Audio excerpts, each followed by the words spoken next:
आज का टारगेट में करंट अफेयर, ज्योग्राफी और साइंस है।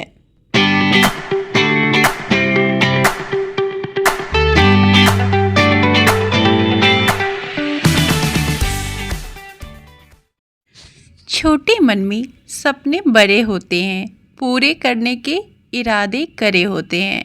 हे everyone, welcome back in my channel which is Stree life with study. Stree life with study में आपका बहुत ही वेलकम है। बच्चों का स्कूल जो है वो डे हो गया है, तो इस टाइम मुझे काफ़ी ज़्यादा टाइम मिल जाता है अपनी स्टडी को कंटिन्यू करने के लिए। तो मैं सोच रही हूँ कि ये जो टाइम है ना, 2-3 महीने जब स्कूल डे है ना, तो मैं अच्छे से पढ़ाई करूँ और ज़्यादा से ज़्यादा टाइम निकाल पाऊँ, क्योंकि रिज़ल्ट का तो पता नहीं कब आएगा। सुनने में आ रहा है कि 25 से पहले तक रिज़ल्ट दे देगा। रिज़ल्ट जो भी हो, अब मैंने अपने आप को, अपने मन को ये कर लिया है कि मुझे किसी भी कीमत पे पढ़ाई करनी है और मुझे पढ़ाई के लिए समय निकालना है। ये मॉर्निंग का टाइम था, इससे पहले हस्बैंड मेरे ऑफिस जा चुके थे। हस्बैंड के ऑफिस जाने के बाद ही मेरी बाबू स्कूल जाती है। तो हस्बैंड को ऑफिस जब मैं भेजती हूँ और जब वो ब्रेकफास्ट करते हैं, उसी टाइम मैं अपनी बेटी को ब्रेकफास्ट करवा देती हूँ। उसके बाद मैं इसको रेडी करके इसको स्कूल भेज दी थी, और जो भी कपड़े मेरे फ़ोल्ड किए हुए थे ना, उसको मैं अच्छे से वार्डरोब में रख रही थी। इसको रखने के बाद मैं भी शावर लेके पढ़ाई करने के लिए बैठ जाऊंगी। पता नहीं, आजकल पढ़ने बैठती हूँ तो सच बताऊँ तो उतना मन नहीं लगता। माइंड में बहुत सारे क्वेश्चन आते रहते हैं कि अगर नहीं हुआ तो क्या होगा, लोगों को क्या जवाब दूँ, क्योंकि जो हमारे आसपास के लोग होते हैं, चाहे दूर के भी होते हैं ना, उन लोगों को क्या है कि वो लोग जानते नहीं हैं, या फिर उन लोगों को आदत होती है बोलने की, बोलते रहते हैं। कभी कभी ना इतना ज़्यादा सुनने के बाद ना मन अजीब करने लगता है क्या कि सब कुछ छोड़ दूँ। फिर एक बार मन करता है कि नहीं यार, गिव अप नहीं करना चाहिए। तो मेरा जो भी अक्टूबर से लेके करंट अफेयर बचा हुआ था ना, उसको मैं धीरे धीरे नोट डाउन कर रही हूँ। लर्न अभी नहीं कर रही हूँ, क्योंकि मैं जब कंटिन्यू हो जाऊँगी डेट के हिसाब से, उसके बाद मैं लर्न करूँगी। तबीयत अभी भी सही नहीं लग रहा है मेरा। आपको मेरी आवाज़ से पता चल रहा होगा कि मैं वॉइस ओवर भी कर रही हूँ ना, तो मुझे बहुत ज़्यादा पेन हो रहा है। तो डॉक्टर से मेडिसिन तो लेती हूँ, लेकिन पता नहीं अब कब सही होगा, कुछ समझ में भी नहीं आ रहा है। और यहाँ मैं ज्योग्राफी की भी जो भी मेरी बची हुई क्लास थी वो सब कंप्लीट करने की कोशिश कर रही हूँ, क्योंकि 4.0 का एग्ज़ाम दिसंबर लास्ट या जनवरी फर्स्ट वीक में होने की संभावना है।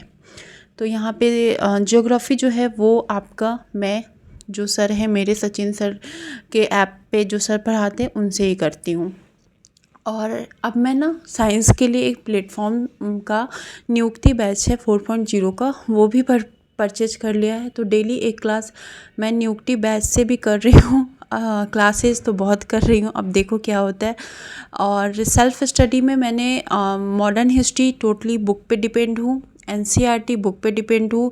करेंट अफेयर्स में उत्कर्ष क्लासेज के जो भी नोट्स आते हैं ना, उन पे डिपेंड हूँ। उनका क्लास मैं इसलिए नहीं कर पाती क्योंकि 1.5 से 2 घंटा का क्लास होता है, और वो मेरे से करना थोड़ा सा इम्पॉसिबल होता है, क्योंकि 8 नंबर के लिए मैं 2 घंटा अपना वेस्ट नहीं करना चाहती। वैसे कहे तो वो टाइम वेस्ट नहीं हुआ, क्लास करने से नॉलेज ही मिलती है, बट अभी मेरे पास उतना टाइम नहीं है। और यहाँ पे मैं नियुक्ति जो है ये प्लेटफॉर्म में है ना, नवीन सर का जो प्लेटफॉर्म का बैच है उसमें नियुक्ति करके है 4.0 का, तो मैं वही क्लास कर रही हूँ। सर तो अच्छा पढ़ा रहे हैं, लेकिन हाँ, जिनका टॉपिक क्लियर है वही इस बैच को लीजिएगा, जिनका टॉपिक क्लियर नहीं है वो इस बैच को नहीं लीजिएगा। मैंने लिया है तो मैं यहाँ पे पढ़ाई कर रही हूँ।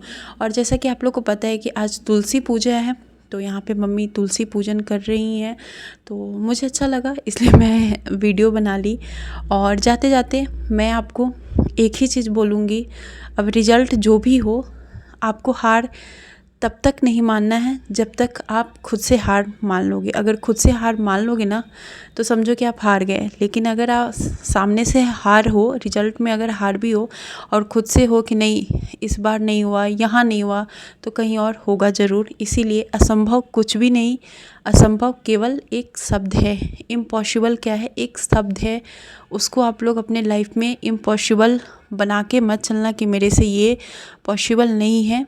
इम्पॉसिबल में से जब इम हट जाता है ना, तो वो पॉसिबल हो जाता है। तो हम लोग को मेहनत करके वो इम को हटा देना है। तो अब मिलूँगी किसी और वीडियो में, तब तक के लिए अपना ध्यान रखिए, पढ़ाई करते रहिए और हंसते रहिए, स्वस्थ रहिए और अपनी लाइफ को बेहतर से बेहतरीन बनाते रहिए। तब तक के लिए tata bye bye, take care.